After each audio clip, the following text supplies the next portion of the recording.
Hello everybody, welcome to David Ellefson's Rock Shop. I am David Ellefson. Today we're going to be talking about maintenance of our gear. And before we get started, Pete down in Cape Coral asked a question. He goes, do you have any tips for my daughter sticking with playing the bass? She's 11 years old and doing well. Well, my attitude is that was actually about the time I started playing bass when I was 11, and I jumped into it with a passion.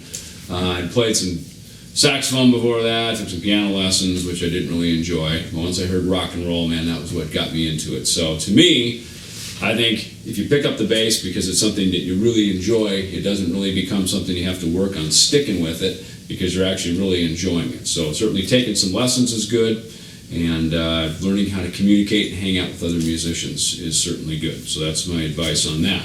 Speaking of that, when I was a young kid, because I was so into bass, everything about the instrument became something of a passion and an interest to me. So today what I want to talk about is going through and adjusting the gear. Of course, over the years, I've had many guitar technicians and, have people who work for me that take care of the equipment. But being a bit of a gearhead myself, I've never forgotten how to take care of my instrument. In fact, many times when I'm on a session or if I'm on a gig, especially if I do what's called a fly date, where you basically fly out, jump in, plug in, and play.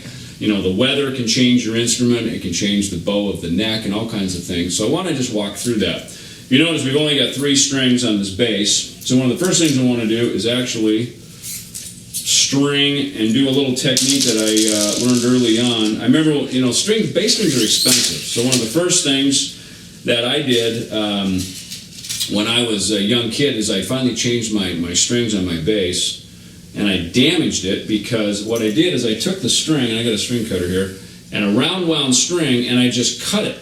And what happened was all the windings came loose on it, so this $20 set of strings that I bought were just trash, and I remember it was the A string. I had to play in this A string for like another 6 months until I could afford to buy another set of strings. Well, I later learned one thing that's very helpful to prevent that is take the string and actually do a right angle bend on it, like that, and then cut past that. That way, you've prevented the windings from bending.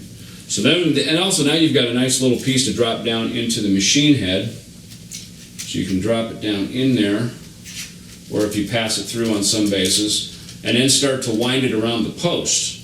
Now one of the tricks is start the winding at the top, so that the string is then, all the windings are down below that, and what happens is the windings will actually kind of be forced to the bottom of the tuning peg post.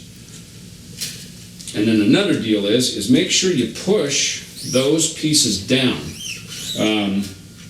so that you get them down below, and that the windings are all tight. Because if you keep the windings tight, sometimes if the winding moves at all, you'll actually get a major tuning issue. So keep that piece down there like that so that the windings are nice and tight. In fact, you notice that one got a little out. And then you can tune it up and bring it up to pitch. I got my little tuner here. But one of the best ways for tuning, of course, by ear, is off the 5th and 7th fret harmonics.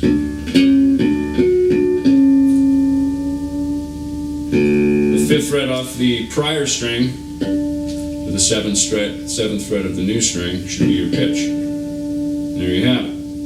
Now, after I change strings, I like to take this little technique like this between my thumb and my forefinger and just kind of stretch the string out a little bit.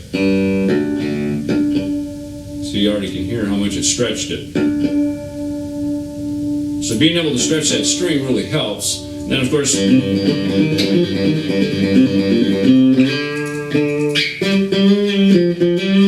more you play on it, it's going to stretch it out a little bit before it finally settles. So even there's a little bit more.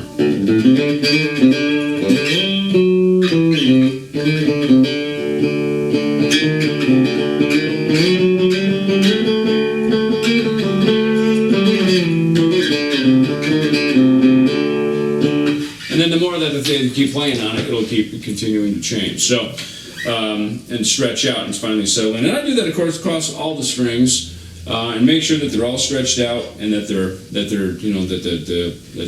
they've come to tension. And I like to change each individual string, unless you need to do a full-on cleaning and a maintenance and maybe even a fret job. I think it's better to just change one string at a time, because you keep in mind there's a lot of tension on this neck from these strings. There's a lot of tension here, and they're really pulling on this neck, and when you just certainly don't cut them. Always loosen the tension first, then pull the string off, so that you're helping the neck and the body here, but especially the neck, you're helping the thing kind of come to tension naturally and a little bit slowly, as opposed to just cutting all the strings off. This thing, you're really going to arc your neck and really almost put it into a freak out of tension. So I like to change one string at a time, unless I need to come in and do any sort of full-on overhaul on the maintenance. So that's it for changing strings. Thanks for stopping in to David Ellefson's Rock Shop.